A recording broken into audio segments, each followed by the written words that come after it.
მოგესალმებათ შაბათის მებაღე.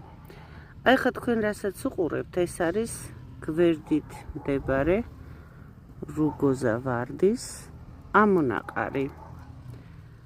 ძალიან ბევრი ამონაყარი ქონდა წელს ამ ვარდს გაზაფხულზე განსაკუთრებით.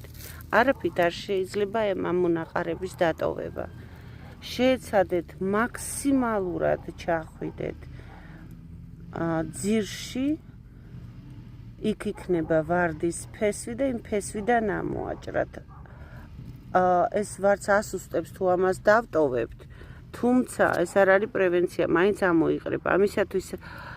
ამის პრევენცია ერთადერთი არის ის, რომ ვარდთან არ ჩიჩქნოთ, არ ჩავრგათ ბოლქვოვნები, მაგალითად, რომელს ყოველ წელს ამოღება უნდა და ახლიდან ჩარგვა ჩადება მიწაში და რაღაც სხვა ნარგავები და ძალიან თუ ფესვი დაუზიანეთ, მით უმეტეს ექნება ესეთი ამონაყარი. ეს რა თქმა უნდა, იმის ბრალია, რომ თვითონ ეს ვარდი არის ძლიერი და ეშვება ამას.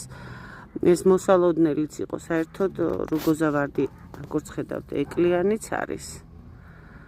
და ამონაყარიც აქვს და რუგოზა ვარდს აგრეთვე, როგორც ეს ასკილს ხმარობენ ვარდის დასამყნევად, ისე რუგოზა ვარდის ტოტებსაც ხმარობენ ვარდის დამყნისთვის.